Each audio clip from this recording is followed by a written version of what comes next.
Agora, a gente vai sair um pouquinho do assunto de labirintite e vir, mais uma vez, falando do Covid-19, ao que se refere aos testes.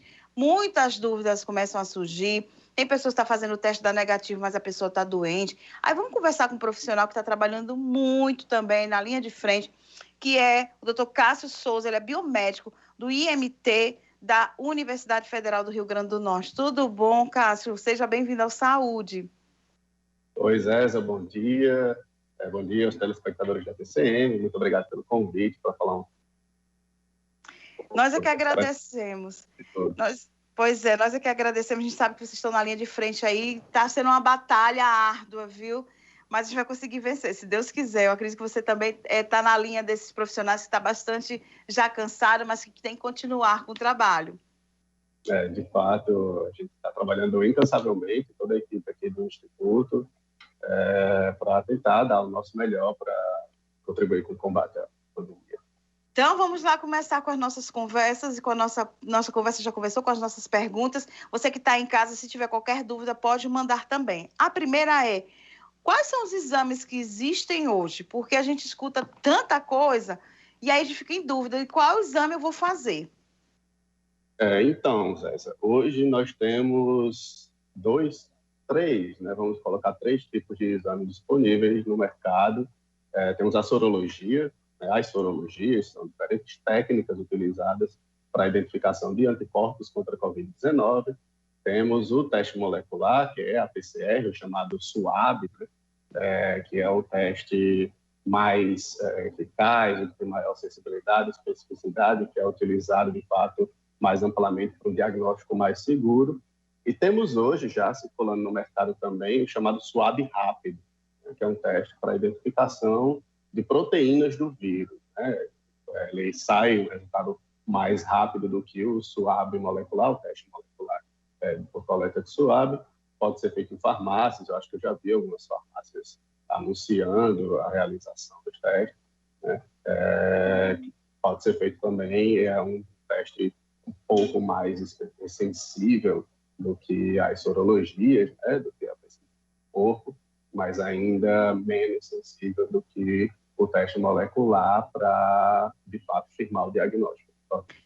Pois é. E aí é que surgem outras dúvidas também para o paciente que está com suspeita, ou que apresentou sintomas, que é a questão da confiabilidade. A gente fala da questão da sorologia, a questão do SWAB é bastante incômodo também. E aí tem o rápido, ele diz, mas se for rápido, será que realmente é preciso? Vai trazer o diagnóstico? Tem que ter tantos dias para poder fazer os exames. Explica um pouquinho isso para a gente nessa questão da segurança. Então, quando alguém pergunta qual o melhor teste para se realizar, qual o mais confiável, eu sempre digo que depende. Depende do seu objetivo. Se o objetivo for, de fato, fazer diagnóstico do paciente, se ele está com uma suspeita, quer saber se está infectado ou não, o mais confiável, de fato, é o teste molecular, a PCR. A coleta por SWAB, de fato, é muito incômodo, Alguns pacientes chegam até a ter um pouco de lesão na mucosa nasal, mas um ônus, digamos assim, uma das desvantagens, mas é o teste com a maior sensibilidade, a maior capacidade de identificar, de fato, se o paciente está infectado ou não, e a maior especificidade, se realmente aquele resultado vai ser positivo, de fato, ou negativo, de fato. Então, para diagnóstico, o teste molecular é mais adequado. Pode ser feito o SWAB rápido, aquele que se vende em farmácias, que se realiza em farmácias, pode ser feito o SWAB rápido também, só que a sensibilidade e especificidade dele é menor. O risco de dar um falso negativo, o paciente está infectado, mas o teste dá negativo, é maior do que o teste molecular. Então, para diagnóstico, é sempre preferível realizar a PCR, o teste molecular. As sorologias... Certo, pode falar. Desculpa, pode completar. Não, a sorologia, vamos seguir, porque já estava chegando outra pergunta aqui, pode seguir. Quanto às sorologias, a gente chega a dizer que elas não têm tanto valor diagnóstico assim, mas um valor de análise epidemiológica, porque como os anticorpos eles demoram um pouco mais a aparecer, o paciente, em muitos casos o paciente já se recuperou e os anticorpos ainda não começaram a surgir, na circulação desse paciente, né? Então, eles tendem a positivar mais tardiamente e um paciente infectado pode fazer uma sorologia, dar um falso negativo, né? Porque os anticorpos ainda não apareceram e acreditar que, de fato, ele não está infectado. Então, a gente costuma dizer que as sorologias elas se prestam mais ao papel de vigilância epidemiológica. Eu saber se esse paciente realmente teve Covid no passado, se o paciente é um paciente, de fato, que se recuperou, como é que está os anticorpos desse paciente, ou então testar uma população inteira, por exemplo, pegar a população de Mossoró, testar uma parcela significativa dessa população e saber mais ou menos como é que está a circulação do Covid em Mossoró, se boa parte da população, uma parte menor da população foi infectada ou não. Pois é, nós temos a participação aqui da telespectadora, inclusive, quando a gente estava conversando, ela estava passando um monte de coisa. Ela pediu para não se identificar, porque ela teve contato com uma pessoa que está com Covid, já teve o diagnóstico, e aí ela foi fazer o exame, ela ficou em dúvida em relação a esse exame, ela fez a sorologia, que deu negativo. Só que ela disse que ainda está em dúvida, porque agora ela passou do tempo, como ela disse, ela passou um tempo sem fazer o exame e foi fazer. Tem um tempo certo para fazer, seja qual for os exames, que vai trazer o diagnóstico, por exemplo, tem tempo que ela teve contato com essa pessoa. Mas e aí? Ela fez o exame logo no dia seguinte. Ela ficou em dúvida. E agora, depois de um bom tempo, é que ela começou a ter, já teve febre, dor de cabeça, começou com a tosse, quer dizer, e deu negativo o exame. Então, cada teste tem um período diferente de ser realizado para que a gente possa potencializar, né, ao máximo a capacidade dele de dar positivo ou não, se o paciente realmente estiver infectado.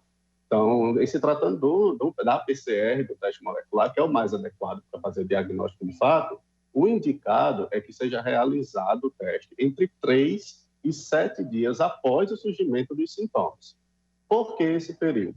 Porque nesse período aqui é que a gente considera que a carga viral do paciente, a quantidade de vírus presente no paciente, vai estar numa quantidade ótima, máxima, digamos assim, para que a gente possa pegar uma boa quantidade de vírus e fazer a identificação do material genético desse vírus. O teste molecular, ele funciona através da identificação do material genético, né? Então, esse mesmo período serve para a realização do swab rápido, onde o swab rápido ele serve para a identificação de proteínas do vírus. Então, da mesma maneira, a gente precisa pegar num ponto onde a quantidade de vírus esteja no seu máximo para que a gente tenha a maior possibilidade de identificar. Quanto às sorologias, né, os anticorpos eles costumam surgir por mais tempo, como eu falei, até 10 dias, em alguns casos, acima de 15 dias após o início dos sintomas. Então, no caso dessa telespectadora, por exemplo, se ela entrou em contato hoje com um paciente infectado e vai testar amanhã, a probabilidade de dar um falso negativo é muito alta, né? Ele ainda não entrou nesses períodos de identificação. A gente não tem uma carga viral suficiente, nem tem anticorpo para identificar. Então, nesse período que o senhor explicou aí, a possibilidade de dar o falso negativo é muito grande, então, né? Porque às vezes as pessoas dizem assim, eu já fiz, deu negativo, mas na verdade ela nem respeitou o tempo necessário para que o diagnóstico seja mais preciso, seria assim? Exatamente.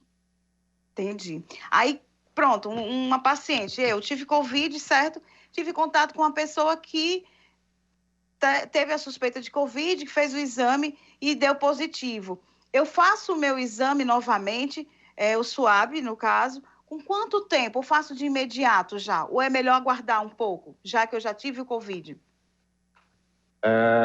É sempre melhor aguardar o período ideal para a realização dos testes, né? Então, se eu entrei em contato com um paciente, com um indivíduo que comprovou, né, confirmou a infecção por Covid, o ideal é mantenha o isolamento, né, por tempo necessário, avalie o surgimento dos sintomas. A literatura médica, né, a literatura especializada, os trabalhos mostram que, em média, os pacientes começam a apresentar os sintomas entre 5 e 7 dias após a primeira exposição, após o primeiro contato. Pode chegar até 14 dias, por isso que a gente respeita esse período de 14 dias. Alguns pacientes demoram mais a apresentar os sintomas, mas a média entre 5 e 7 dias. Então, obedeça o isolamento pelo período necessário para, no caso, se você estiver infectado, não infectar uma terceira pessoa. Acompanhe a evolução do caso, se há surgimento de sintomas. Havendo surgimento de sintomas, esperar o período necessário para testar, para realmente confirmar se é um quadro de Covid ou não.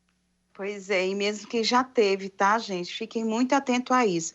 Tem uma pessoa que está participando com a gente, não vai divulgar o nome dela, ela colocou o seguinte: meu vizinho fez 3 testes, Cássio, olha só, e deu negativo. No quarto deu positivo. Infelizmente, ele foi a óbito.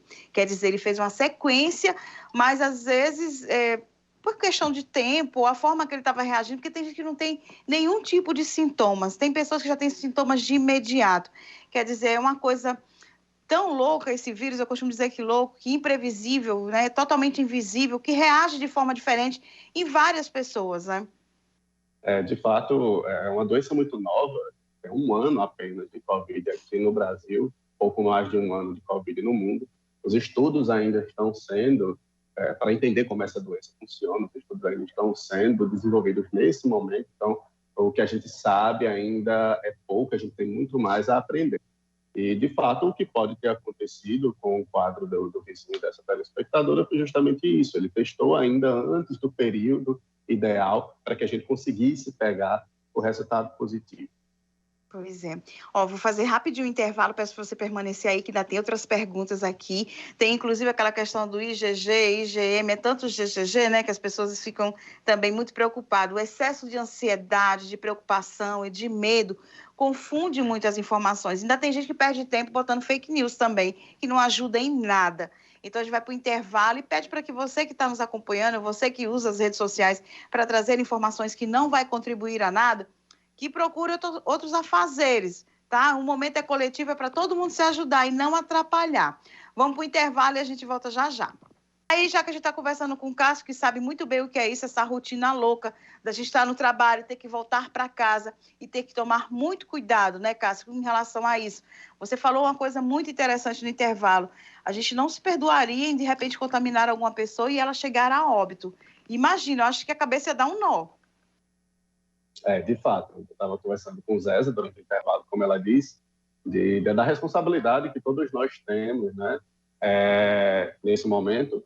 Às vezes, eu tive Covid, por exemplo, em novembro, meu quadro foi super leve, né, tive pouquíssimos sintomas, mas uma das minhas maiores preocupações era por estar com quadro leve, afrouxar o isolamento, e entrar em contato com alguém, acabar infectando essa pessoa e causar um dano irreparável na vida dessa pessoa ou dos familiares dela. Então, eu acho que no momento o que a gente precisa pensar mais é nessa responsabilidade que a gente tem com o próximo, de fato, alguém que a gente ama da nossa família, mas também com pessoas próximas a outras, né? Pessoas amadas por outras, para que a gente não venha indiretamente a assumir essa responsabilidade fortíssima de acabar prejudicando irreparavelmente Verdade.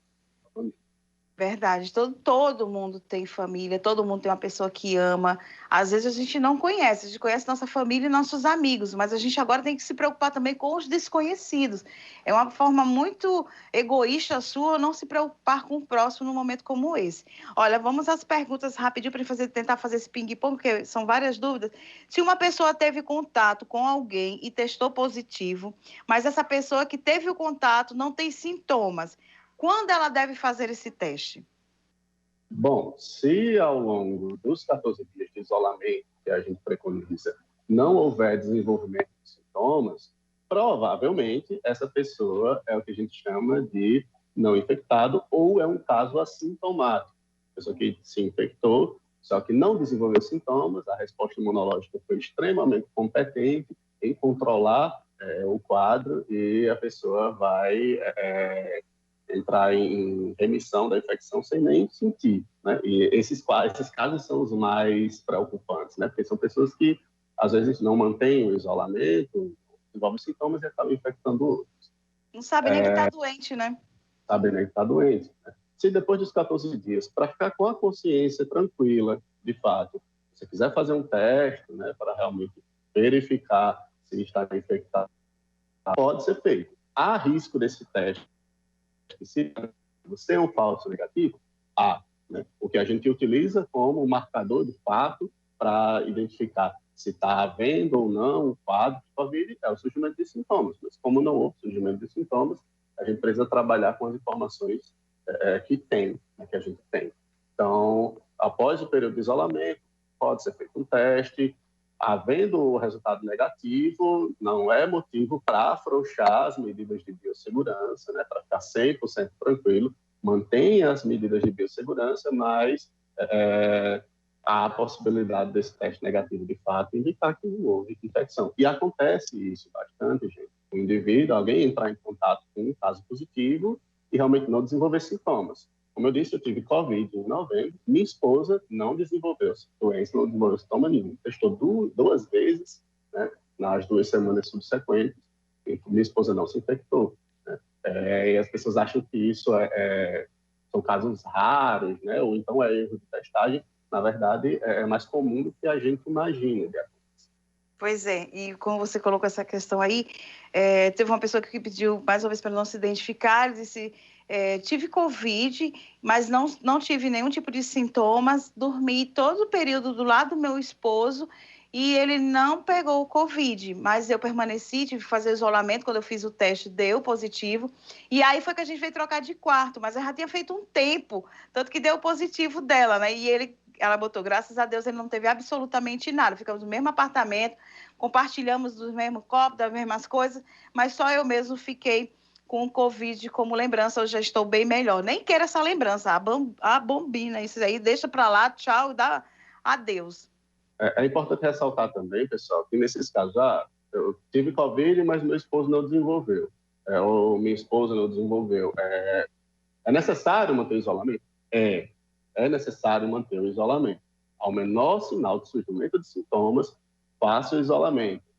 Se você puder se retirar para outro local, para ficar de fato e totalmente isolado, é o ideal, se não, mantenha o isolamento em um cômodo de sua casa até o desaparecimento de sintomas. Tá? Então, muitas pessoas têm esse pensamento de tipo, eu peguei Covid, então meu parceiro, meu companheiro, minha esposa vai pegar logo também para todo mundo pegar e ficar tranquilo. Não vamos alimentar esse tipo de pensamento, porque a gente nunca sabe como a outra pessoa vai responder. O nosso quadro pode ser leve, da outra pessoa não. Então, o menor sinal de sintomas, surgimento de sintomas, façam as medidas, né? Arroxo, digamos assim, nas medidas de biossegurança e priorize o isolamento em prol da saúde da pessoa mais próxima. Pois é, e quem já teve também Covid, gente, como eu, como o Cássio, que está aqui participando com a gente hoje com suas informações brilhantes, não significa que não pode ser recontaminado. E tem aí um monte de variante, tem um monte de sintomas diferentes. Antes eram os idosos, estavam sendo mais acometidos, a gente está vendo uma turma jovem agora. Então, fique muito atento a isso. Você já teve, você está livre. Eu já escutei esse absurdo, eu queria logo era pegar para me livrar disso, como se não pudesse ficar de novo infeccionado. Então, muita atenção com isso também, né, Cássio? De fato, a gente já ter sido infectado não é motivo para não haver um caso de reinfecção. Os casos de reinfecção comprovados na literatura estão sendo estudados e publicados, né? A gente sabe que existe muita subnotificação, os números que saem na mídia, nos boletins oficiais, eles não são os números reais da Covid, muito mais casos que não são notificados por N fatores, né? Então, casos de reinfecção também provavelmente constam nesses dados não notificados, né? Então, pegamos Covid, ou até mesmo quem já se vacinou, né? E acha que está 100% protegido da Covid e afrouxa as medidas de biossegurança. Não podemos pensar dessa maneira. Agora que a gente precisa, agora que a pandemia está entrando na sua fase mais crítica no Brasil, o Rio Grande do Norte, semana passada, estava entre os estados com capacidade crítica de ocupação de leitos. Então, nesse momento que a gente precisa prestar mais atenção ainda nas medidas de biossegurança, mesmo quem já teve Covid, mesmo quem já se vacinou. Pois é, vamos se cuidar. Você já tomou a primeira dose, eu que não tomei ainda, estou lá no finalzinho da fila, ansiosa aqui, mas vai dar certo. A diferença entre IgG e IgM? Então, IgM e IgG são anticorpos, né, produzidos pelo nosso sistema imunológico. Quando o nosso sistema imunológico entra em contato com o micro-organismo, algum agente infeccioso, ele monta uma série de mecanismos de defesa, de combate a essa infecção. Uma delas é a produção de anticorpos. Qual é a diferença do IgM para IgG? IgM a gente chama de anticorpo de fase aguda, né? Ele é o primeiro tipo de anticorpo produzido pelo nosso sistema imunológico. É o anticorpo de ataque imediato, vamos dizer assim. Então, quando o nosso sistema imunológico se ativa, passa a produzir IgM. Ao longo do tempo, as células do nosso sistema imunológico vão aprendendo mecanismos mais eficazes, né, de combater essas infecções. E isso passa também pela produção de anticorpos mais eficazes. Então, ao longo do tempo, esse IgM produzido vai ser substituído por outros tipos de anticorpos mais eficazes, mais específicos, que é o caso da IgG. Então, quando a gente vai fazer um teste sorológico, por exemplo, para a identificação de IgM e IgG, a gente consegue identificar mais ou menos a fase da infecção em que o paciente se encontra. Então, o paciente que apresenta IgM positivo, ele apresenta uma infecção mais recente, ele teve contato com o micro-organismo mais recentemente. O paciente que apresenta IgG positivo, provavelmente ele já teve contato com esse micro-organismo há um pouco mais de tempo. Há uma confusão muito comum de interpretação nesses resultados que muitos profissionais da saúde fazem, inclusive. É que o paciente IgM positivo ele ainda está na fase infecciosa, ele ainda está transmitindo, né? E que ele só vai parar de transmitir ou sair dessa fase infecciosa quando essa IgM cair, der negativo, né? Passar a ser negativa e ficar só a IgG positiva. Não é bem por isso. Para você ter noção, alguns estudos mostram que a IgM ela pode permanecer na circulação por até 4 semanas após a infecção. 4 semanas após a infecção, o paciente provavelmente já saiu da fase infecciosa, da fase de transmissão. Não existe mais vírus circulando. Então, esses anticorpos eles são resquícios, sinais da resposta que o nosso sistema imunológico montou contra o vírus durante a fase de combate. Então, a interpretação que a gente dá para esses resultados é que o paciente IgM positivo, ele realmente apresenta uma infecção recente. Pode ter sido semana passada, pode ter sido há 2 semanas, há 3 semanas, e aí a gente precisa avaliar o histórico clínico desse paciente para ver quando, provavelmente, ele teve contato com alguém positivo, ou ele passou a apresentar sintomas, e avaliar todos esses dados em conjunto para dizer realmente em que fase da doença o paciente se encontra. Olha, temos a participação do Paulo Sérgio. A gente tem 4 minutinhos, mas eu vou tentar ser breve. Ele é representante de uma marca de produto. E aí ele teve que ir em Salvador, passou também por Maceió, Alagoas, e disse que agora está retornando ao Rio Grande do Norte. Quer dizer, 3 estados diferenciados. Ele toma todos os cuidados, o que é possível, como ele disse, já fez algumas sorologias, todas deram negativa. Porém, agora ele está voltando para casa, tem o esposo, tem os filhos adolescentes, um de 17 e o outro de 22 anos. Aí ele diz, e eu faço o quê? Eu faço uma nova sorologia? Eu faço swab? Eu fico em casa isolada até passar os 14 dias para poder ter um contato normal com a minha família? E Paulo César, não é isso? Isso. O Paulo César. Paulo, o ideal é, de fato, você manter o isolamento por 14 dias, antes de realizar qualquer tipo de teste. Se você testar agora, nesse momento, a probabilidade de dar um falso negativo, como eu disse, é altíssima, né? E se você estiver infectado, você vai entrar em contato com a sua família e pode correr o risco de transmitir essa doença o vírus para os seus familiares. É bom lembrar que a maior taxa de transmissão, os casos de transmissão ocorrem mais comumente na fase pré-sintomática, quando a pessoa está infectada, mas não sabe que está infectada porque não desenvolveu sintomas ainda, mas está transmitindo o vírus. Então, o ideal chegou em casa, mantenha o isolamento de 14 dias, um isolamento bem estrito, né, de 14 dias. Após esse período, como eu disse, não houve desenvolvimento de sintomas, a probabilidade de você estar infectado é mínima, mas se você quiser testar para ficar com a consciência tranquila, pode realizar o teste após esse período. Temos também a participação de outra pessoa do sexo masculino, pediu para não identificar o nome, e porque ele trabalha numa empresa de alimentos, e ele disse o seguinte, que teve contato com colegas de trabalho que testaram positivo, eles permanecem trabalhando. Ele fez sorologia, deu negativo, mas ele disse que tem o receio de estar contaminado e sem sintomas, porque foram mais de uma pessoa que testou positivo dentro da empresa.